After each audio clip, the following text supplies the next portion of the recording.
Hello and welcome to UK versus On the Road. I knew this was kind of coming, which is kind of why I packed my laptop. I was also able to take part in a webcam event, so I'm kind of happy with that. But articles are dropping, reveals are dropping, and as a content creator, we do not get time to rest. So I'm on the road, I'm in a hotel waiting to get my flight to Worlds tomorrow, and I want to take a look at the new reveals that dropped today in the article and within the newsletter. That's right, we got two separate sources for reveals from UVS, as well as a multitude of content creators dropping reveals for their established symbols, as well as we dropped some chaos cards. Starting off with today's article, we got another Critical Role Heroes of Exandria primer article talking about the Vestiges of Divergence. These are very powerful artifacts that are bestowed onto heroes from deities in the time before the Divergence. This is when gods still walked among people on the material plane before they were locked behind the divine gate. And these are weapons, armor, basically assets to the heroes that they can use to become a lot more powerful, to take on higher beings and higher threats. And we've seen some very powerful things from the table play, and I'm very excited to see how these vestiges are translated into the game. So first of all, we're going to start off with Cabal's Ruin. Cabal's Ruin is a vestige, I believe, that was owned by Anna Ripley and is currently in the possession of Percival DeRollo. And this is a magical absorbing cloak that also kind of offers some kind of teleportation abilities. And you can kind of see that here with the, let's take a look. It's a 1 diff, 6 control, 2 high block, Chaos Order Void. That kind of makes sense. It's got that thief aspect because it's got the blinking. It's got that order aspect for the pack bounce of making deals for what the power you're going to get. And chaos because it's about the magic. It's about the mages. That kind of makes perfect sense to me. Unique vestige, giving Deku 6 a little bit of a power boost there by adding more vestiges to the game, which is very, very cool. Static ability, if a rival attacks your character and deals no damage, add 1 charge counter to this card. First enhance, inventor / thief enhance. Now remember, with the addition of our party and our ally members through backups, any character can get these abilities if you have those backups down. And it's a simple enhance of this attack is -1 speed. That's decent. Enhance, commit, remove all charge counters from this card. This attack gets +2 damage for each charge counter removed this way. If you move 5 or more, each player mills 10. So you get that void aspect in there, and you're kind of getting that control void-esque gameplay. You're going, I'm going to make sure you can't hit me. I'm going to make it as hard for you to hit me as possible. And then I'm going to commit, remove 5 counters, make my attack harder to deal with, and then I'm also just going to mill you for 10, as well as myself. And the void symbol, not really too bothered about. They're usually running quite big decks, quite controlling decks, and filling up your stuff for things like combined firepower seems very good. Fill up your discard for things like incubated, also very good. And I think it's a very decent vestige. Not overpowered, not broken, but a good vestige nonetheless. I will also take this time to apologise about my mic quality. I am using the mic on the webcam because my actual mic is packed up in the suitcase behind me and I'm struggling to actually get it out. Then we move on to Dwueth, the Star Razor. And this is actually spoilers for me, and I'm really disappointed in this. This is a Mighty 9 vestige and is the kind of goal of Caduceus Clay. He was walking around with the hilt of a sword and was finding more parts for it and has been looking for refined residuum to reforge the sword, and they're literally about to take on the white dragon to get the ice specs, I believe they're called, or white specs, for the mithril. In where I'm up to in the reading, I'm literally at this part where they're trying to reforge this, and this has been some huge spoilers for me that what Caduceus Clay is trying to rebuild is a vestige. And yeah, I know it's 7 years old, 6, 7 years old. It's not really spoilers, but it's still but it's very cool. It's a 2 diff, 5 control, 1 high block, unique vestige weapon. Luckily, doesn't share symbols with Momo 1, and she's banned in retro. If your character is a champion, this card gets -1 difficulty, making it as a 1 diff asset if your character is a champion. And again, using characters such as Rini, I believe is a champion, or is it Keg? I think it might be Keg. Keg allows you to heal up. Keg allows you to make this cheaper. Enhance, commit, seal 1 rival foundation. This can be done in either player's turn. That's very powerful.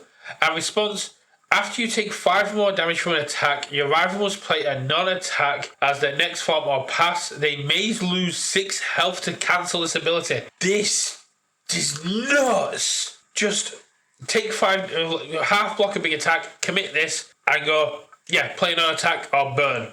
And again, this doesn't say cannot reduce your opponent below 1, can kill, very powerful. When you're also running things like ultra regeneration, and you can go, cool, I'll take my 5, I'll heal 2, draw 2, also play a non-attack, stop hitting me on a commit cost, is great. Especially when you look at assets like duty, that basically go, okay, you're launching your next attack after playing that, cool, commit duty, ready up the Star Razor, stop hitting me. Look, it doesn't have the life symbol, but this has got some nice Caduceus Clay interaction with the death, and of course all the order symbols are going to absolutely love playing this. All these asset matters characters are going to love playing this. It doesn't have Mimic, that's fine, Mimic's dead.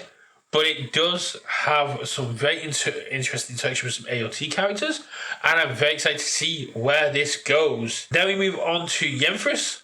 Now, Universus, I know this one. This is Vexalia's bow, taken from the heart of a dying tree in the Feywilds, where the rotting, corrupted soul of a past wielder of Fenthras was trapped there and tried to essentially take Vexalia as his own. And this is where you first get the first few hints that she's in love with Percy. Instead of taking the deal and giving up her heart to him, she stayed true to herself. She stayed true to Percy. They fought. It was a very hard fight. Atagan was there. And this is a very powerful vestige with some very cool abilities, but I'm very interested to see what this card does in the game. So it's a 2 diff, 5 control, 2 mid block unique vestige weapon. Enhance, your ranged attack gets +1 speed. If you have an action in your card pool, you may change this zone's attack. This means that when you use things like Mark Your Prey in the Vexalia 1 from the Challengers, if you've got this down, you are just becoming a pseudo Mirio. You are able to pop off all of your attacks and change their zones. That's very cool. Response, commit. After your ranged attack deals damage, your rival makes a check against a 7. If they fail, commit their character. That's a massive control piece. That is so very important.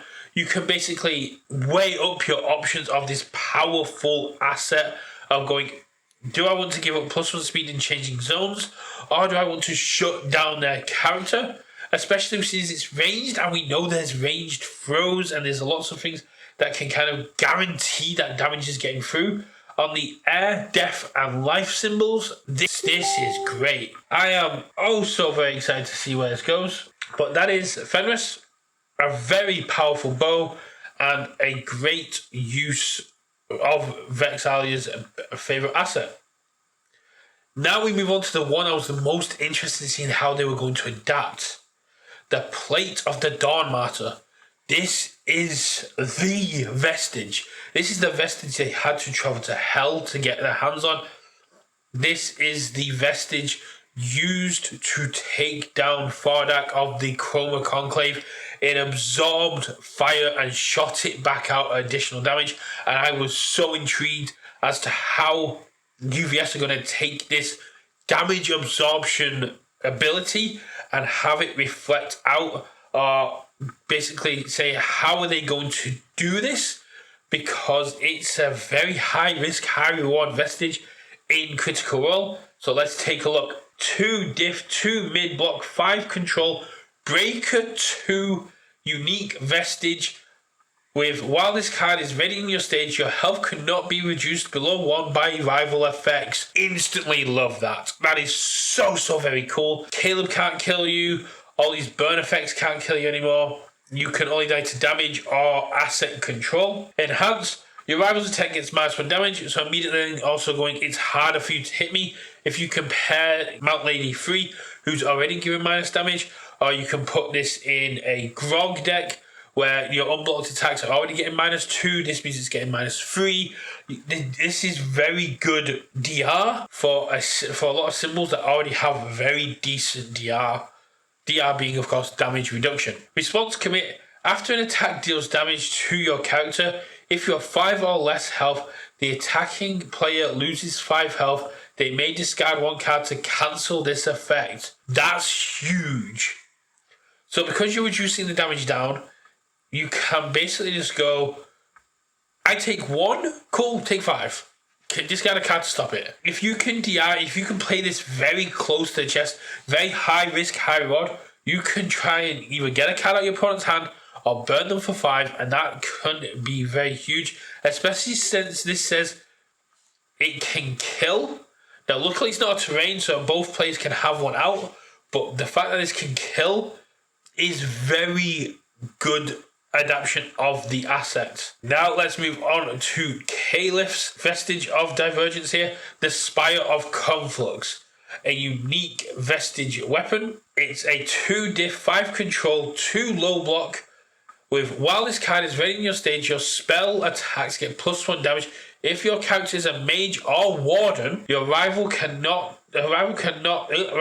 cannot flip spell attacks or cause them to leave your card pool. So while you have Sean Gilmore down, your character would be a mage, or while you have, I believe it's Renee for warden, that could also be healer. There's too many of these guys. You can basically go, you can't Genkai's me, you can't decoy me, you cannot flip my attack with things like explanation, you can't Toro to me, you can't use dissolving conflict, although it's recycling. You cannot kick this card from my card pool or flip it. So unless you've got damage reduction, unless you've got omni blocks that stop damage, my attack needs to be full blocked or you're getting hit. This is very cool. This is a great answer and kind of requires your opponent to have some way to commit your asset in your turn. And there's not too many asset committals or flips that you can trigger in your rival's turn. I think Hacker Extraordinaire is one of the only ones, because this isn't even an ability you can activate. You can't passing through walls, the Spire of Conflict, because it's not an ability that they're activating. It's just an ability that's always there. Luckily, it only says attacks and not attack cards, because that would also shut off things like Hihei for the blocks. I'm very interested to see how that goes down. Response, commit 1 foundation. After your spell attack deals damage, draw a card. If it's the second time you've played this ability, commit this card. So it's basically that, just to me, reads once per turn, draw a card, or if you're trying to go for the kill, draw a secondary card. And it's also great for stacking things on top of your deck and then hitting with the spells to draw them. If you kind of know what the top card of your deck's going to be, you want to hit with your spell, draw it. That's very cool. I'm very excited to see the Spire Conflux. I think that's a very cool one to go. Now we move on to Groggery Strong Draw, Grand Poobah of this and that, with the Titanstone Knuckles. You smash them together, you go to double your size, and you get an illegal amount of strength bonuses where that actually breaks the game. Deflect 3 unique vestige weapon on a 3 diff, 2 low block, 5 control. The deflect is very important here. Enhance, commit 1 foundation, your attack gets +2 damage and stun 1. Oh, great. I love 1 with nature without even having to discard a card. Yeah, bet. Response, commit, After an attack is blocked, destroy one rival asset. Your rival flips one foundation as well. That's nuts because you can use that in either player's turn. I was just literally saying there isn't many ways to stop assets in your rival's turn, but there it is. You just get to go, cool. You're sending your block. I need to block it because you've got this Spire out, so I'll block it. There we go. And our response, commit. Your block now has caused you to flip a foundation and now destroy one of your Vestiges. This is very cool, and I do like that because I do believe these Vestiges do gain a bonus to their damage and an advantage to the roll when attacking terrain, when attacking things like assets and buildings and non-living things. And then a Brawler Brute enhance, which means it can also be used with the characters from Tekken 8. Let's go. Devil Jin support. Commit. You may use this card's deflex ability from your stage this attack. So the main thing is you get to put this in your card pool, get -3. The reason it has the commit on top of this is because you could technically use this enhance, then block the attack, say you're taking half and go, cool. I will then add this to my respond. I've blocked it. Then add this to my card pool before damage to take -3 to that damage and also block one of your assets. And yeah, the reason it has the commit there is so you can't respond after using the enhance. You've got to choose one of it. Are you blocking this or are you taking this and reducing the damage? I think this is very cool. It'd be very interesting to see if there's ways of building this in outside of your turn. It's not, you can't really use deflect in your turn, so if there's ways to build this in from using its deflect ability or on other foundations, could be very powerful. These are very good choices of the Vestiges that we're going to get. Hopefully if we get more stuff in the future, we'll see more Vestiges. There's a lot more to go on there. There's Myth Carver, which I believe is a Vestige. There's Whisper. Whisper would be a nuts one. Because you essentially just be changing your zone, but they also have a thing of reducing or increasing speed because it allows Vax to teleport around. I'm very interested with Whisper. I do like Whisper. Myth Carver would also be a very interesting one because it would essentially allow...